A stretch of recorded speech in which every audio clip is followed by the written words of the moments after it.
This child doesn't belong here. Children like her don't fly first class." These were the words that rang through the cabin of Flight 447 as Vivian Ashworth, a white woman in her 50s, stood pointing down at 9-year-old Zara Montgomery, a young black girl sitting quietly in seat 2A with tears streaming down her face. "She's clearly in the wrong section," Vivian continued, her voice dripping with the kind of prejudice that makes your blood boil. "People like that family can't afford these seats. There's obviously been some kind of mistake or fraud." But Zara wasn't causing any trouble. She wasn't being loud or disruptive. She was simply sitting in her assigned seat, clutching a small stuffed elephant, trying to understand why this stranger was saying such cruel things about her. The flight attendant, Sarah Chen, knelt down trying to comfort the terrified child as Vivian's accusations grew more venomous. "I don't feel safe with her type on this plane," Vivian declared to anyone who would listen. "You never know with these kids from that background. She's probably dangerous." Other passengers began pulling out their phones, some recording the shocking display of racism, others looking uncomfortable, but staying silent. Airport security was already boarding the aircraft, called by Vivian herself, who had convinced them that this innocent 9-year-old child was somehow a threat. But here's what Vivian Ashworth had no idea about. As she stood there spewing her hatred and demanding that little Zara be removed from the plane, she had no clue who she was really messing with. Because in less than 5 minutes, one phone call would reveal a truth so shocking that it would turn Vivian's entire world upside down. What Vivian was about to discover would not only destroy her life, but teach everyone watching a lesson they would never forget. If you believe in justice, hit the subscribe button now and type justice in the comments, because what happens next will absolutely blow your mind. But to understand just how devastating Vivian's downfall was about to be, we need to go back to the beginning of this story, to a beautiful morning in one of Chicago's most exclusive neighborhoods. There was a sprawling estate in Lincoln Park, where manicured gardens stretched as far as the eye could see, and the morning sun gleamed off floor-to-ceiling windows. Inside the elegant dining room, 9-year-old Zara Montgomery sat at a marble breakfast table, her legs swinging excitedly as she enjoyed pancakes with her mother, Victoria Montgomery. But this wasn't just any breakfast conversation. This was the moment that set everything in motion. "Mommy, I want to fly to Daddy's by myself. I'm big enough now," Zara announced with the determined confidence that only a 9-year-old could muster. Her mother, Victoria, an impeccably dressed woman with the kind of commanding presence that spoke of serious power, looked up from her tablet where she was reviewing reports from her aviation empire.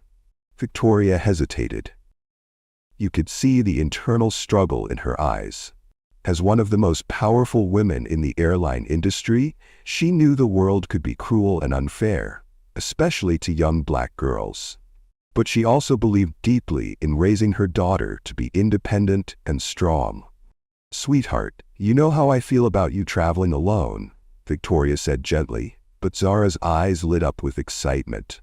"But you always say I should be independent and prove I can handle things myself," Zara responded, and there was something about her determination that melted Victoria's protective instincts. After a long pause, Victoria nodded. "All right, but we do this my way. No special treatment, no announcements about who you are. You travel like any other passenger." You see, Victoria had always kept Zara's identity private. Despite owning Montgomery Aviation, one of the largest airline companies in America, she wanted her daughter to experience a normal childhood, to be judged by her character rather than her family's wealth and influence. Zara practically bounced in her seat with excitement. This trip to see her father in Los Angeles wasn't just a visit. It was her chance to prove she was growing up, to show her mother she could handle the world on her own terms. But while Zara was dreaming of independence in her mansion, across town in a very different Chicago neighborhood, another woman was having a very different kind of morning. Vivian Ashworth woke up in a cramped studio apartment where the walls seemed to be closing in around her. Bills were scattered across every surface: overdue rent notices, credit card statements with astronomical balances, and there, prominently displayed on her kitchen counter, sat an eviction notice that made her stomach turn every time she saw it. At 52, Vivian's life was falling apart, and she knew it.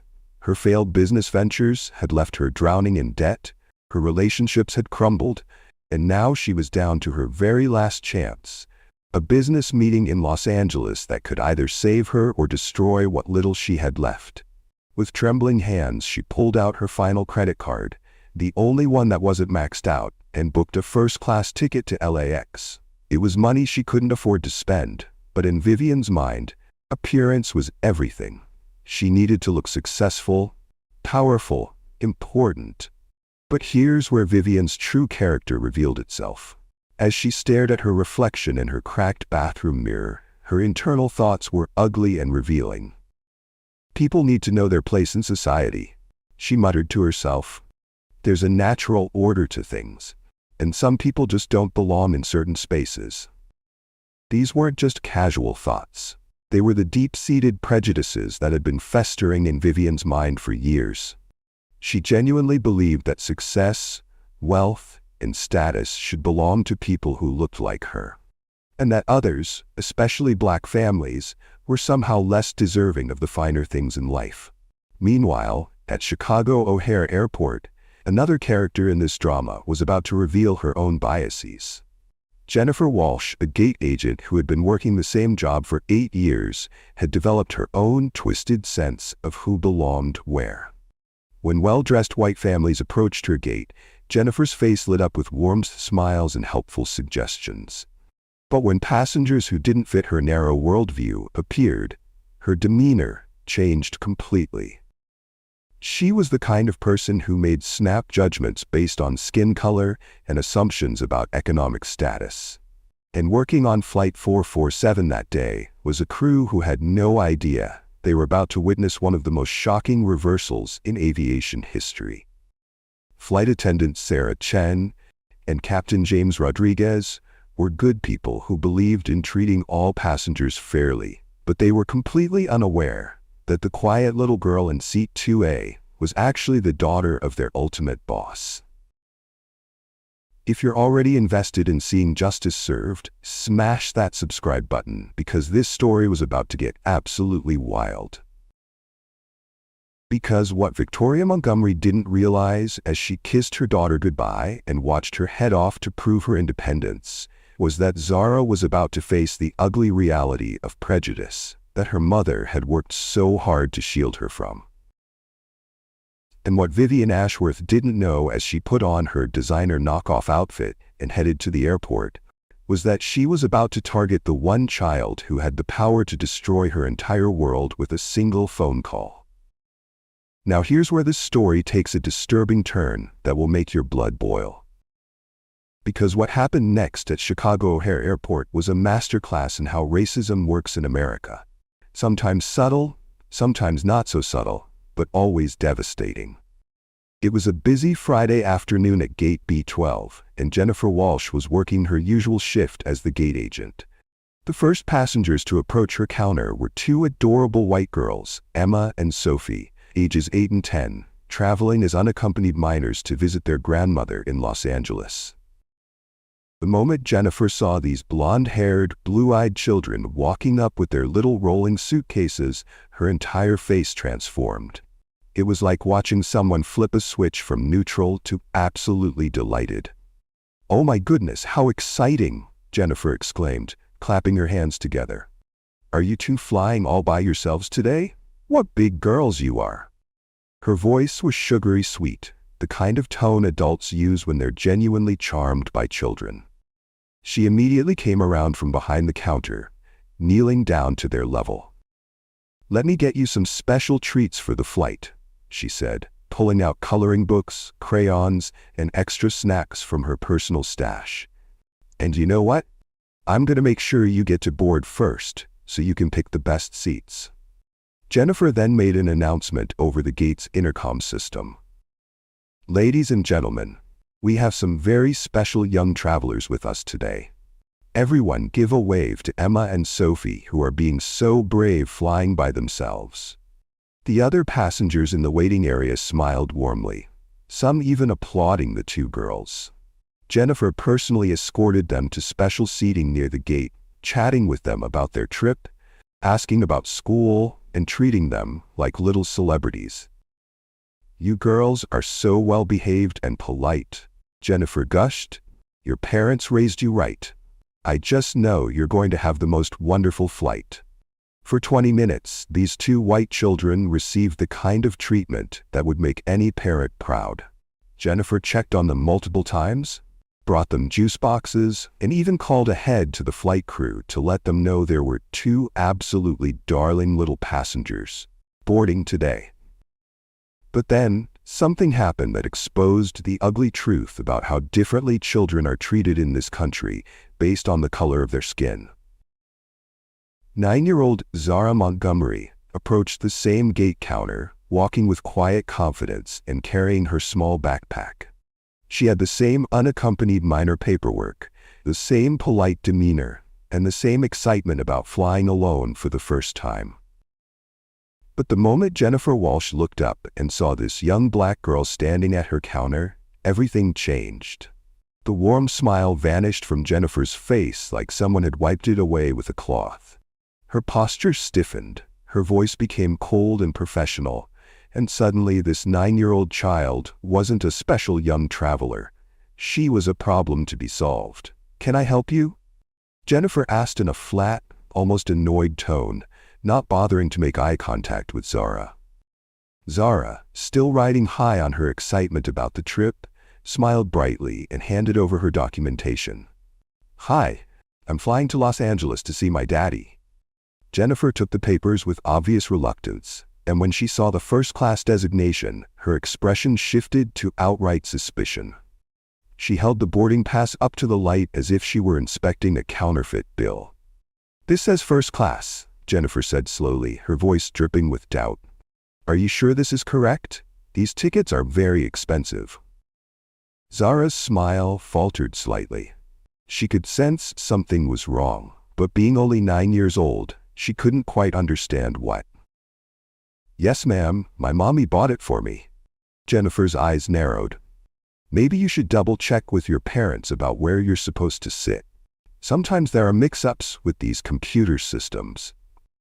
Now remember, Jennifer had just spent 20 minutes treating two white girls like royalty without questioning a single document. She didn't ask Emma and Sophie if their tickets were correct. She didn't suggest they double-check with their parents. She didn't inspect their paperwork under a light. But here was Zara, with legitimate documentation, being treated like a fraud, simply because Jennifer couldn't believe that a black family could afford first-class tickets. "I need to verify this," Jennifer announced loudly, making sure other passengers could hear. She picked up her phone and made a show of calling her supervisor, even though she had already confirmed that all of Zara's paperwork was legitimate. While Jennifer was on the phone, supposedly verifying documents that were perfectly valid, Zara was forced to stand to the side and wait. She watched as other passengers began to stare at her, whispering among themselves about why this little girl was being detained. The contrast was heartbreaking. 20 minutes earlier, Emma and Sophie had been celebrated and pampered. Now Zara was being treated like a suspect in her own travel plans. "Ma'am," Zara said politely when Jennifer got off the phone, "is there a problem?" "My mommy said everything was taken care of." Jennifer looked down at this respectful, well-spoken child and her response was chilling. "Well, these things happen. Sometimes people make mistakes about what they can afford." The implication was clear. Jennifer was suggesting that Zara's family had somehow purchased tickets they couldn't afford, or that there had been some kind of error that needed to be corrected. She was treating this 9-year-old like she was trying to sneak into a section where she didn't belong. After 15 more minutes of unnecessary verification, Jennifer finally, reluctantly, allowed Zara to board. But there were no treats, no special announcements, no warm wishes for a wonderful flight. Just a cold, professional proceed to the gate, and a look that made it clear Jennifer believed she was making a mistake. Can you imagine being 9 years old and experiencing this kind of treatment? The confusion, the hurt, the dawning realization that you're being treated differently simply because of how you look. But Zara Montgomery was a strong, resilient child, and she walked down that jet bridge with her head held high, even though she could feel the stares of passengers who had witnessed her humiliating treatment at the gate.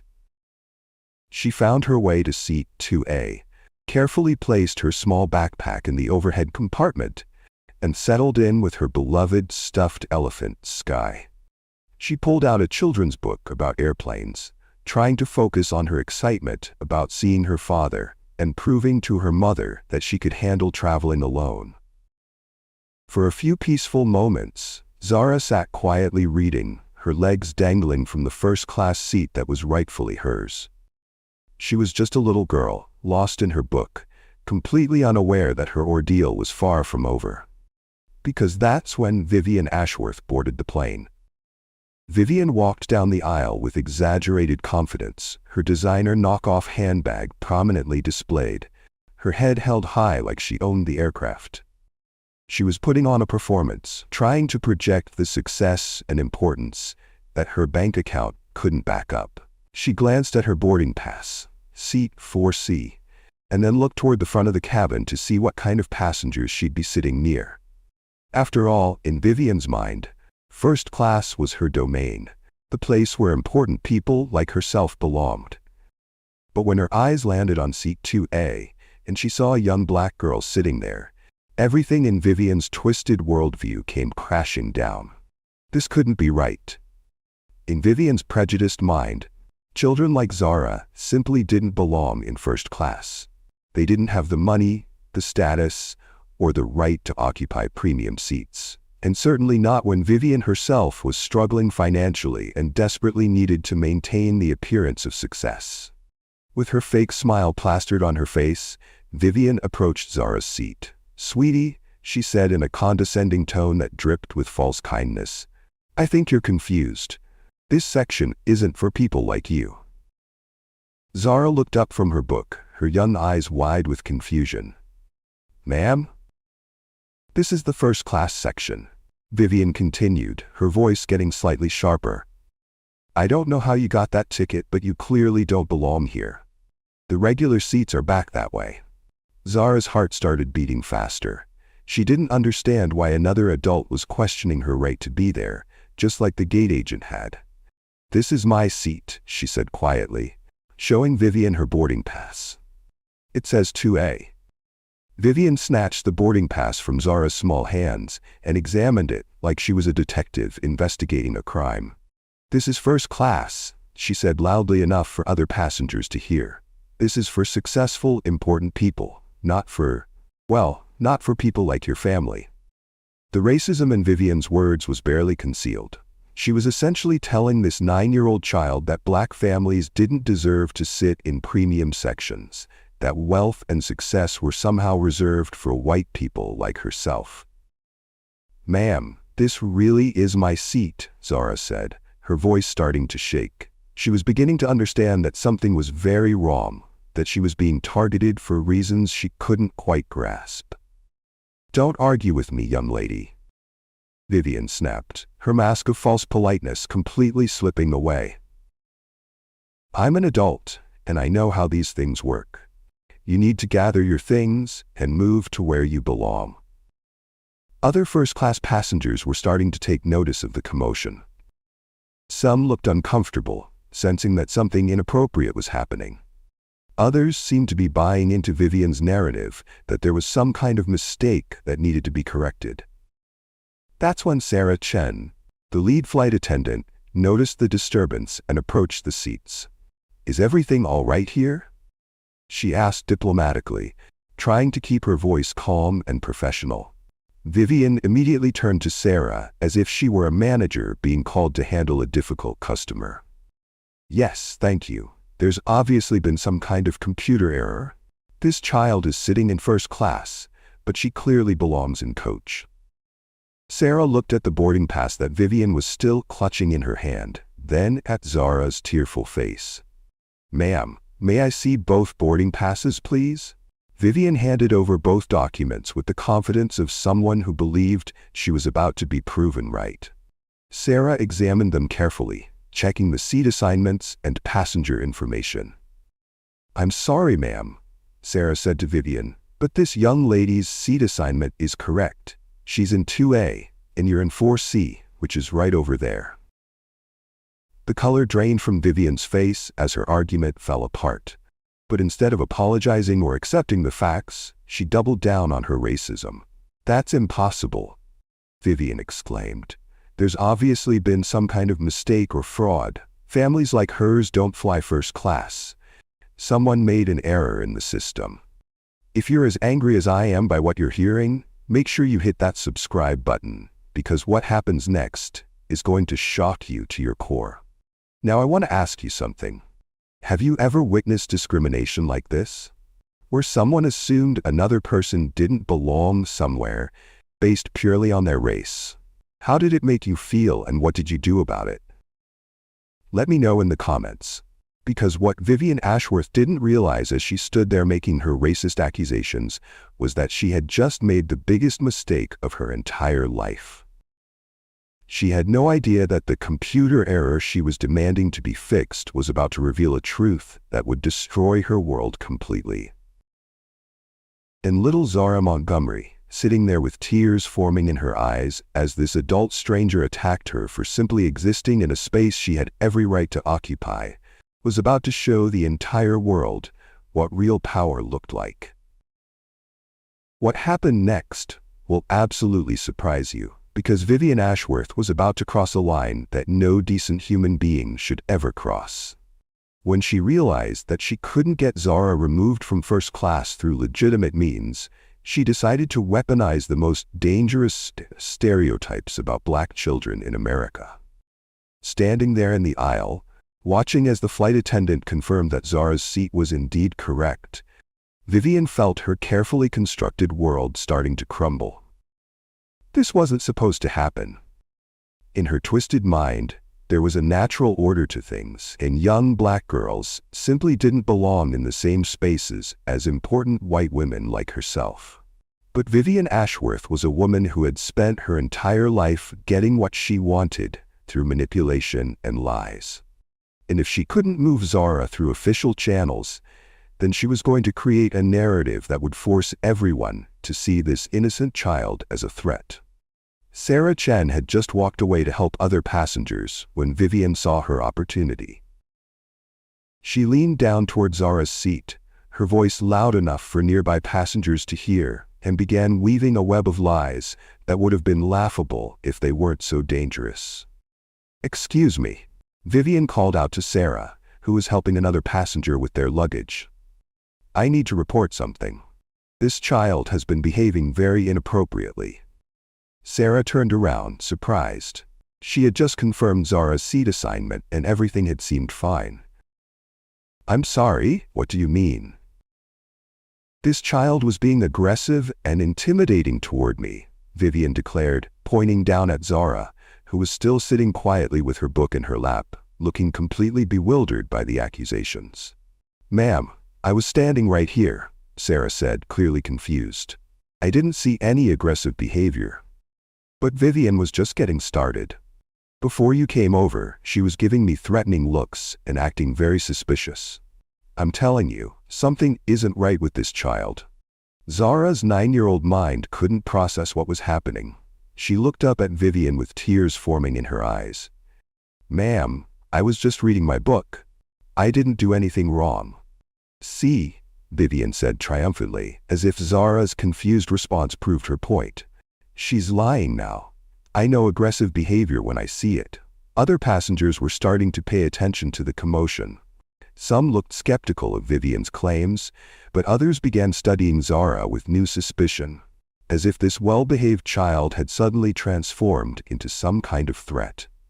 Sarah looked back and forth between the agitated adult and the tearful child, trying to make sense of accusations that seemed to have no basis in reality. "Ma'am, I really don't see any problem here. Perhaps if we could all just—" "No," You don't understand, Vivian interrupted, her voice rising with fake urgency. Children from her background can be unpredictable. I've seen the news. You never know with these kids. The racism in Vivian's words hit the cabin like a physical blow. She wasn't just attacking Zara anymore. She was attacking every black child in America, perpetuating the dangerous stereotype that black children are inherently violent, unpredictable, and threatening.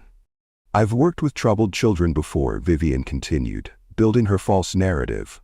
And I'm telling you, this one has all the warning signs. She's the type that causes trouble.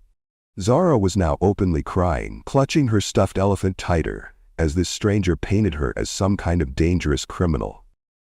I didn't do anything, she whispered through her tears. I just want to see my daddy. But Vivian was relentless. She had found a weapon that she knew would be effective. The fear and prejudice that too many people harbor about black children. And she was going to use it to get what she wanted. Look at how she's responding now, Vivian said, gesturing at Zara's tears as if they were evidence of guilt, rather than the natural reaction of a frightened child. This isn't normal behavior. Something is seriously wrong here. Sarah was growing increasingly uncomfortable with the situation. Every instinct told her that Vivian was lying, but the woman was so confident, so insistent, that doubt began creeping in. This is how racism works. It makes people question their own judgment and defer to the prejudices of others. Ma'am, Sarah said carefully, I think perhaps there's been a misunderstanding. There's no misunderstanding, Vivian snapped. I'm a paying customer in first class, and I shouldn't have to deal with this kind of disruptive behavior. I demand that something be done about this situation immediately. Several passengers were now openly staring at the confrontation. Some pulled out their phones to record, sensing that something significant was happening. Others whispered among themselves, debating whether Vivian's concerns were legitimate or whether they were witnessing something much darker. An elderly white man in seat 4A spoke up. I've been watching this whole time, and that little girl hasn't done anything wrong. She's been sitting there quietly reading. But Vivian immediately turned on him too.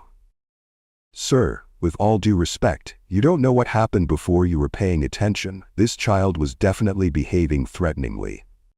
I was reading about airplanes, Zara said softly, holding up her children's book as if it could somehow prove her innocence.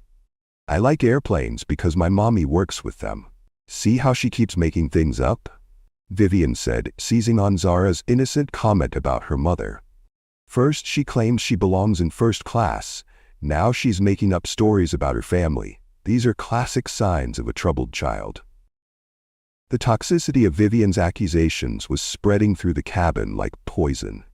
She was turning Zara's every word, every tear, every natural response into evidence of some imaginary threat. This is how innocent black children get criminalized in America, through the willful misinterpretation of their most basic human reactions.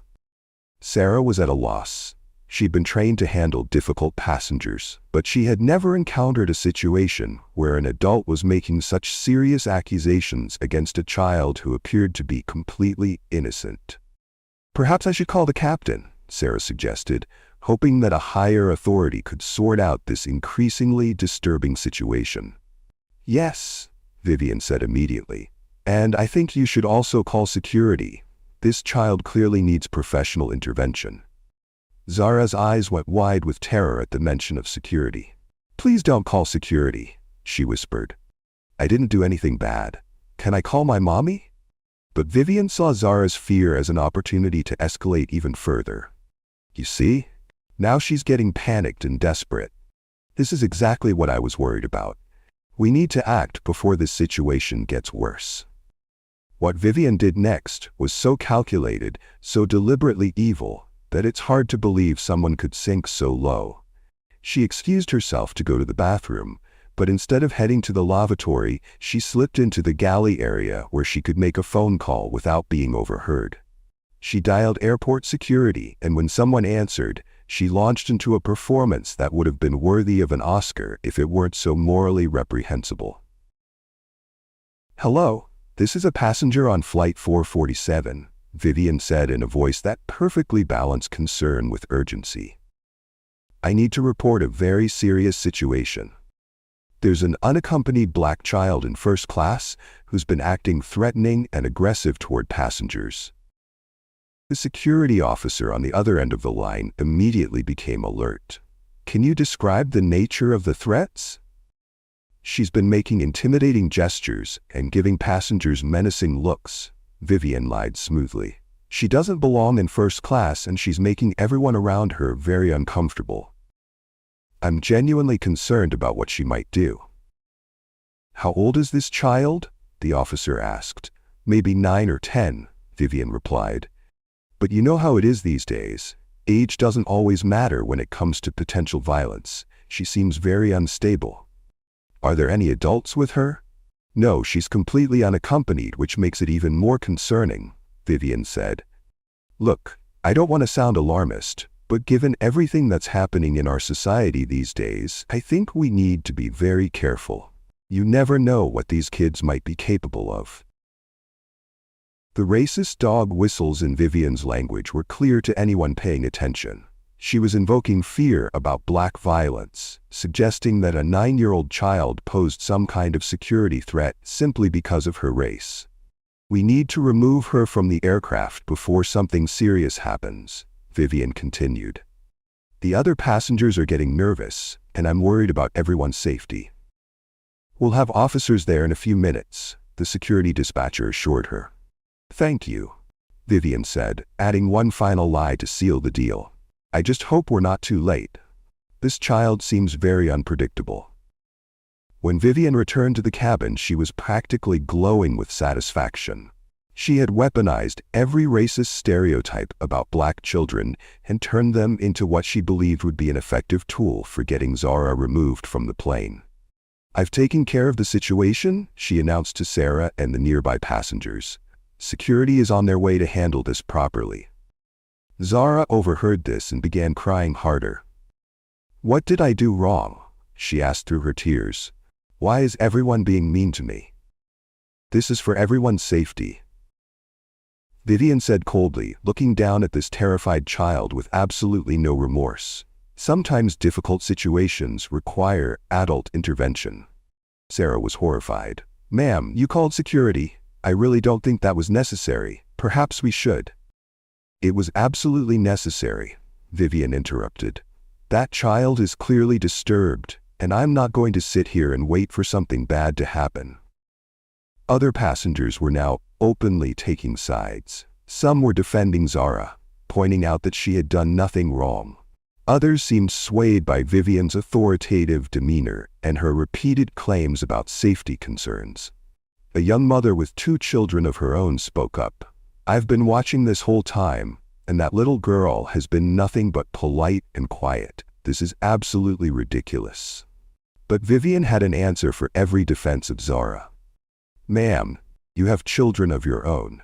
Surely you understand the importance of being cautious. We can't take risks when it comes to everyone's safety." Captain Rodriguez's voice came over the intercom.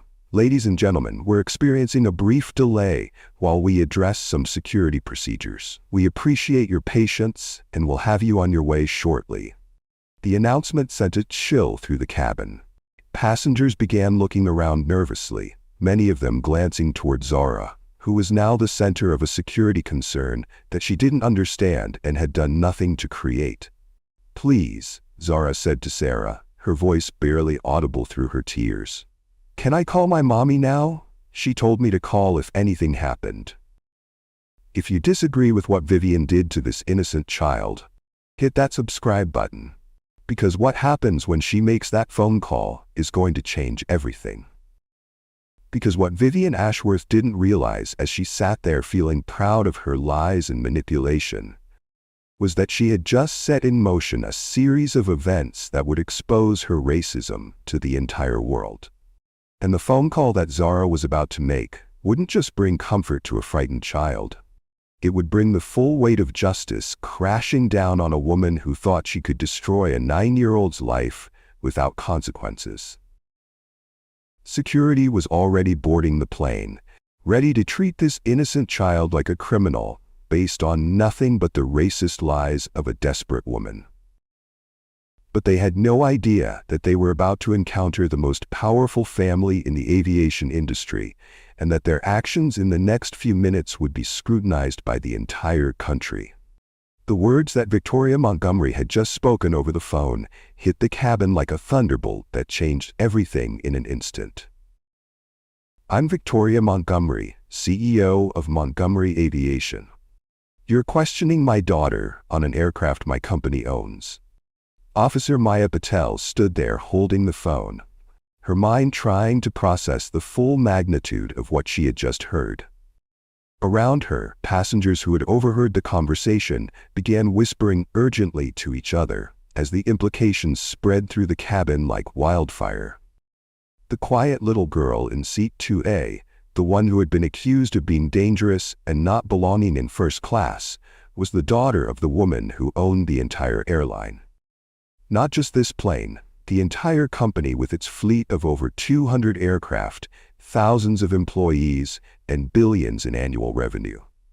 Derek Thompson looked at Maya with wide eyes, then at Zara, who was still sitting quietly with her stuffed elephant, completely unaware that her mother's identity had just been revealed to everyone around her. The irony was staggering. Vivian had targeted the one child on Earth who literally owned the seat she was sitting in. Passengers throughout the cabin were now pulling out their phones, frantically Googling Victoria Montgomery and Montgomery Aviation. As the search results populated, faces went pale as people realized they had just witnessed someone attack the daughter of one of the most powerful women in America. Captain Rodriguez, who had been monitoring the situation from the cockpit, came rushing down the aisle when he heard Victoria Montgomery's name mentioned. As a 15-year veteran pilot with the company, he knew exactly who Victoria Montgomery was, and the color drained from his face when he realized what had been happening to her daughter. "Officers," the captain said urgently, his voice shaking slightly, "Mrs. Montgomery is not just any CEO. She's one of the most respected business leaders in the country. If someone has been targeting her daughter with false accusations..." But before he could finish his sentence, the cabin door opened, and Victoria Montgomery herself stepped onto the aircraft, and everyone immediately understood why she commanded such respect in the business world. She moved with the kind of commanding presence that filled every inch of space around her. Dressed in an elegant charcoal business suit that probably cost more than most people's monthly salary, her posture straight and her expression focused, Victoria Montgomery looked like exactly what she was: one of the most powerful women in America, and a mother whose child had been attacked. Behind her came Marcus Thompson, her head of security, a former Secret Service agent whose imposing presence made it clear this was serious business. Following him were 2 additional security personnel and a member of her legal team, carrying tablets and documentation. This wasn't just a concerned mother arriving to check on her child. This was a CEO conducting a full corporate investigation into an attack on her family. The entire atmosphere in the cabin shifted instantly. Passengers sat up straighter. Conversations stopped mid-sentence, and even the most seasoned flight crew stood at attention. Everyone could sense that they were witnessing something extraordinary. The moment when someone who had tried to weaponize racism was about to face the full consequences of their actions. But despite all the power and authority she commanded, Victoria's eyes immediately found Zara, and her expression softened completely as she saw her daughter's tear-stained face and the way she was clutching her stuffed elephant like a lifeline. Victoria walked directly to seat 2A, her expensive heels clicking on the cabin floor, and knelt down beside her daughter, pulling Zara into a fierce protective embrace that spoke to every parent watching. "Mommy's here, sweetheart," Victoria whispered, her voice gentle and loving, despite the storm brewing behind her eyes. "You're safe now. You did absolutely nothing wrong, and I'm going to make sure everyone knows that." Zara clung to her mother, finally able to release the fear and confusion she had been holding inside for what felt like hours. "Mommy, I don't understand why that lady was so mean to me. I was just sitting in my seat reading my airplane book like you taught me." "I know, baby," Victoria said, stroking Zara's hair with the tenderness that only a mother could show. "And Mommy is going to make sure nothing like this ever happens to you or any other child again." Victoria stood up slowly, and when she turned to face the cabin, her expression had transformed back into the steely determination of a CEO who was about to handle the most important business of her life, protecting her daughter and ensuring justice was served. "Officers," she said to Maya and Derek, her voice carrying the kind of authority that made Fortune 500 executives take notes. "I want to see every piece of security footage from this incident immediately. I want witness statements from every passenger who observed what happened. And I want a complete timeline of events from the moment my daughter boarded this aircraft." Marcus Thompson stepped forward with a tablet that displayed the complete video record from multiple angles: the gate area where Jennifer Walsh had discriminated against Zara, the boarding process, and every interaction in the cabin. The Montgomery Aviation security team had access to footage that even the airport security officers hadn't seen yet. Victoria watched the footage with the focused attention of someone who was building an airtight case. Her business empire hadn't been built by accepting injustice or allowing problems to go unaddressed, and she approached this situation with the same methodical precision she used in boardrooms. What she saw in that footage made her jaw clench with barely controlled anger. The video clearly showed Vivian approaching Zara unprovoked, demanding she move from her rightful seat, making increasingly aggressive and racially charged accusations, and finally calling security with completely fabricated claims about a 9-year-old child being dangerous. But it was the audio from Vivian's phone call to security that truly revealed the depth of her racism.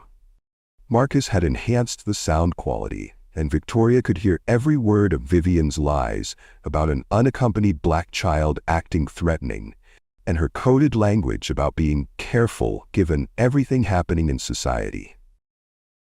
"Where is the woman who made these accusations against my daughter?" Victoria asked, her voice carrying the kind of authority that made everyone in the cabin pay immediate attention. Officer Maya pointed toward Vivian, who had been standing near the back of the first-class section, trying to blend into the background as she slowly realized that something had gone terribly, catastrophically wrong with her plan. Vivian's face had gone from confident to confused to terrified as she watched this powerful woman board the plane and embrace the child she had tried to destroy. She was beginning to understand that she might have made the biggest mistake of her life, but she had no idea just how big that mistake really was.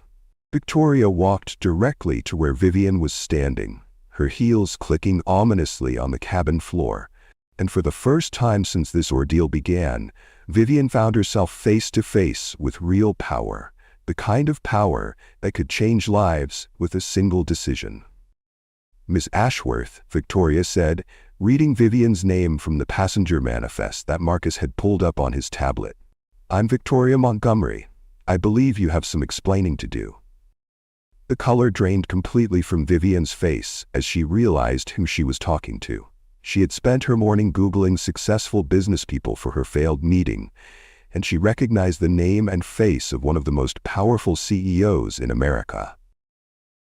I don't understand what's happening," Vivian stammered, her earlier confidence completely evaporated. "You don't understand?" Victoria repeated, her voice dangerously calm in the way that made corporate rivals nervous and board members straighten in their chairs. "Let me help you understand exactly what you've done today." Victoria gestured toward Zara, who was watching wide-eyed as her mother handled the situation. "You saw a black child in first class and immediately assumed she didn't belong there. You decided that a 9-year-old girl didn't have the right to occupy a premium seat because of the color of her skin." "No, that's not what happened," Vivian protested weakly, but her voice lacked any conviction. There was a legitimate concern about seating arrangements, and there was no legitimate concern. Victoria cut her off with the sharpness of someone who had destroyed corporate opponents with fewer words. You made racist assumptions about my daughter's right to be here based solely on your prejudiced worldview. The entire cabin was dead silent as passengers witnessed this confrontation. Many were recording on their phones, sensing that they were watching something that would be talked about for years to come and shared millions of times across social media. Let me tell you what really happened here, Victoria continued, her voice rising with controlled fury that made the cabin feel electric. You called security and made false claims that my 9-year-old daughter was dangerous and threatening. You tried to criminalize a child who was sitting quietly reading a book about airplanes. Vivian tried desperately to backtrack, finally understanding the gravity of her situation. There must have been a misunderstanding. I was just concerned about safety and making sure everyone was in their correct seats. Safety? Victoria's voice was ice cold, and passengers could feel the temperature in the cabin drop. The only threat to safety on this aircraft was your racism and your willingness to lie to law enforcement about a child. Victoria turned to address the entire cabin, her voice carrying to every passenger and crew member. Ladies and gentlemen, what you witnessed today was not a misunderstanding or a safety concern. This was racial discrimination in its most toxic form. An adult woman trying to humiliate and criminalize a child because she believed that black families don't deserve to occupy the same spaces as white families. Several passengers nodded in agreement, and some called out support for Victoria's words. Others looked deeply uncomfortable as they realized they had witnessed blatant racism and done nothing to stop it, making them complicit in Zara's humiliation. An elderly man in seat 4B spoke up. Mrs. Montgomery, I'm ashamed that I didn't do more to help your daughter. I could see what was happening was wrong. A young mother with her own children added, I wanted to say something, but I didn't know how to intervene. I'm so sorry your little girl had to go through this. Victoria acknowledged their regret, but made it clear that the real lesson was about taking action. I appreciate your honesty, but the next time you see someone being targeted because of their race, I hope you'll remember today and find the courage to speak up. Children especially need adults to protect them from this kind of hatred. This behavior has no place in our society or on our aircraft, Victoria declared, her voice carrying the authority of someone who had just made a decision that would have far-reaching consequences. Miss Ashworth, you are hereby banned for life from all Montgomery Aviation properties and aircraft. That includes our 12 airlines, our cargo services, our maintenance facilities, and any future acquisitions. You can't do that, Vivian protested desperately, finally understanding that her actions had real consequences. I have rights. I need to travel for business. You had rights, Victoria replied with the cold precision of a CEO delivering a death sentence to a failed venture. You forfeited those rights when you filed a false police report against a 9-year-old child and attempted to weaponize racism against my family. Marcus stepped forward with official paperwork that had been prepared during the flight.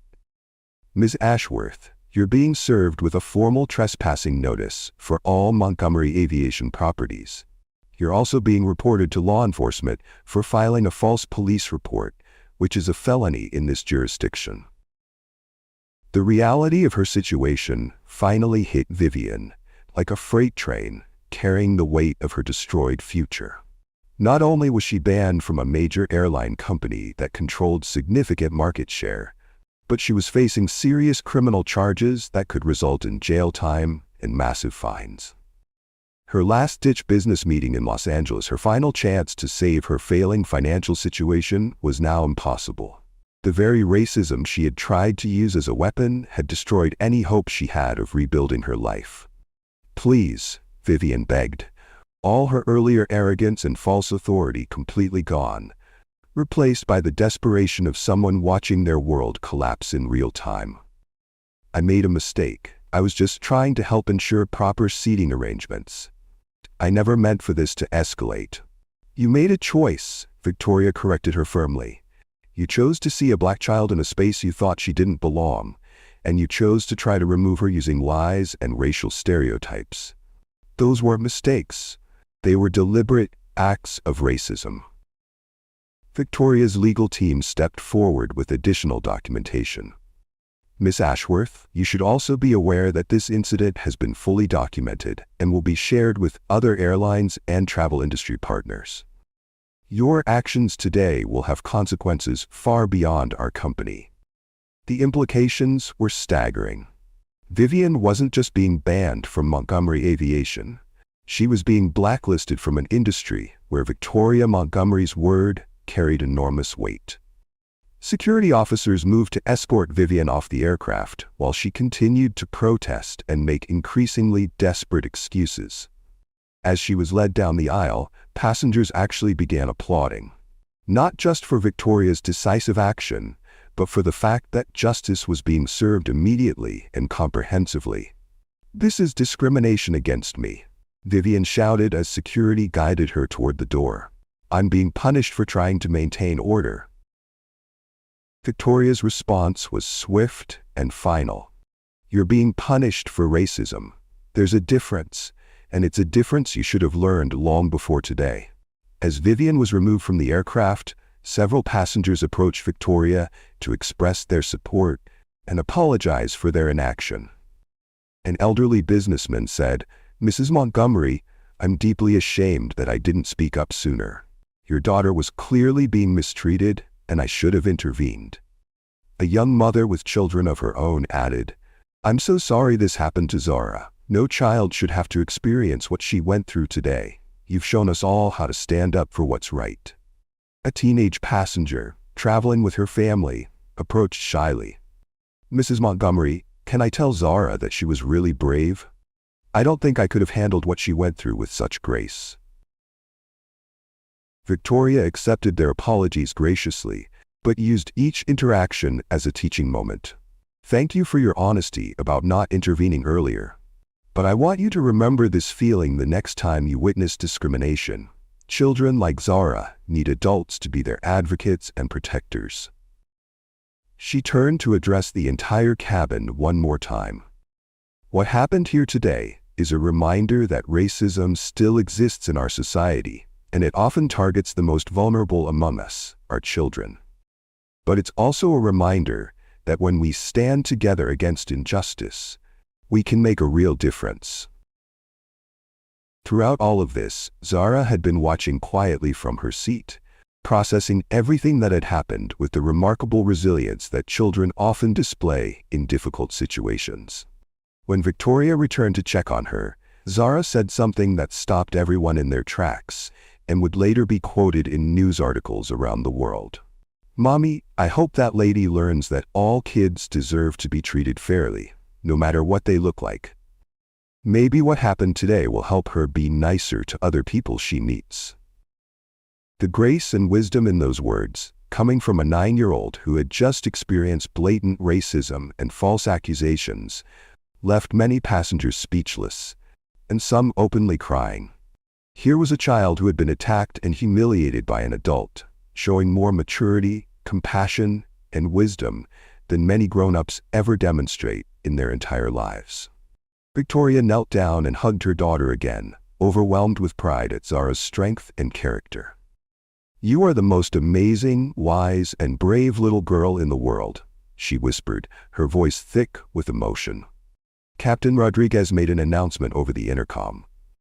"Ladies and gentlemen, on behalf of Montgomery Aviation and the entire crew, we sincerely apologize for the delay and for the completely unacceptable treatment that one of our passengers experienced today. We are committed to ensuring that all travelers are treated with dignity and respect, regardless of their age, race, or any other factor." Victoria stood up and addressed the cabin one final time, using her platform to deliver a message that would resonate far beyond this single flight. What happened today is a stark reminder that racism still exists in our society, and it often targets the most vulnerable among us, our children. I'm announcing today that Montgomery Aviation will be implementing enhanced anti-discrimination training for all employees, creating new protocols to protect passengers from racial profiling, and establishing a fund to support organizations that fight racism in travel and transportation. The passengers applauded this announcement, and several people approached to offer their support for these initiatives and to ask how they could contribute to the cause. The flight finally took off 3 hours behind schedule, but with Zara now receiving the kind of treatment she should have had from the beginning. Flight attendants checked on her regularly, bringing her extra snacks and coloring books. Passengers smiled and waved, and several people shared their own stories about overcoming discrimination and the importance of standing up for others. When they landed in Los Angeles, David Montgomery was waiting at the gate with an enormous bouquet of flowers and a smile that could light up the entire terminal. As he embraced his daughter, lifting her high in the air, he said, "I heard you were incredibly brave today, sweetheart. I'm so proud of the strong, wise young lady you're becoming." "Daddy, it was really scary at first, but Mommy came and made everything better," Zara said, still processing everything that had happened, but clearly relieved to be safe in her father's arms. "Your mommy is pretty amazing, isn't she?" David said, exchanging a look with Victoria that spoke of shared pride in their daughter's strength. But what Zara didn't fully understand yet was that her story was already spreading across social media like wildfire. Videos of Victoria's confrontation with Vivian had been posted by multiple passengers and were going viral, sparking national conversations about racism in travel, the importance of protecting children from discrimination, and the power of immediate corporate accountability. News outlets picked up the story within hours, with headlines like "CEO Mother Destroys Racist Who Targeted Her 9-year-old Daughter," and "Airline Executive Shows How to Handle Discrimination with Swift Justice." Victoria's decisive response became a model for how companies should handle discrimination, praised by civil rights leaders and business ethics experts alike. Zara's grace under pressure inspired countless people who saw that a 9-year-old could face hatred with dignity and still hope for the best in people. Her words about hoping the woman would learn to be nicer became a rallying cry for approaching racism with both strength and compassion. Meanwhile, the consequences for Vivian Ashworth continued to multiply. Her business meeting was canceled when her potential partners saw the viral videos. Her criminal charges for filing a false police report proceeded through the legal system. Her actions were now public record, searchable online forever, making future employment prospects nearly impossible. The apartment she was facing eviction from became irrelevant when she couldn't afford rent anyway. The financial desperation that had driven her to book a first-class ticket she couldn't afford had led her to destroy what little future she might have had. But perhaps most devastatingly, Vivian had to live with the knowledge that she had tried to use the full weight of systemic racism to destroy a 9-year-old child, and that child had responded with more grace and wisdom than Vivian had shown in her entire adult life. Victoria Montgomery, meanwhile, used the attention from the incident to launch a comprehensive initiative against discrimination in travel. The Montgomery Foundation announced a $10 million fund to support organizations fighting racism, provide legal assistance to victims of discrimination, and create educational programs about unconscious bias. If you enjoyed this story, like, subscribe, and share with others so they can learn too. See you in our next video.